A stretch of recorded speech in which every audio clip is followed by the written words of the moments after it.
Почитувани, објавувањето на доверлива дипломатска комуникација од страна на Бугарија представува сериозен преседан и неодговорен чин кој отвара прашања и за безбедноста на претседателот Христијан Мицкоски и неговото семејство.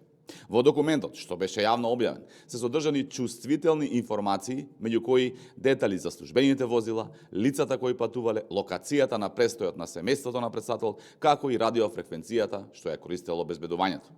И наместо извинување и преземање одговорност од официјална Софија, јавноста доби молк. Но уште погласен е молкот на специјалниот бугарски пратеник Венко Филипче.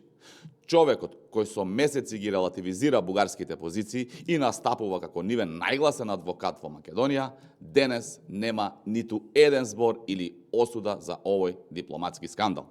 Филипче повторно покажува дека кога станува збор за потезите на бугарските власти, секогаш избира да молчи. Не реагира ниту кога се негира македонскиот идентитет, јазик и историја, ниту кога со дипломатски преседан се доведува во прашање безбедноста на претседателот на владата. Овој случај уште еднаш покажува дека Македонија ќе се соочува со сериозни предизвици и притисоци на европскиот пат. Затоа, државата мора да настапува единствено, достоинствено и со јасно поставени национални позиции, а не со политичари кои молчат кога треба да ја бранат државата. Македонија нема да отстапи пред ваквите притисоци. Напротив, ваквите постапки само ја зацрстуваат определбата на државата да ги брани своите национални интереси достоинствено и со окрената глава. Ви благодарам. Доколку имате прашања, повелете.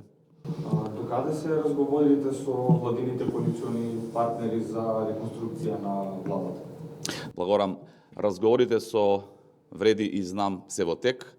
Она која што го најави претседателот Мицкоски е дека на 1 јули ги очекуваме предлозите за министри и заменици министри до собранието.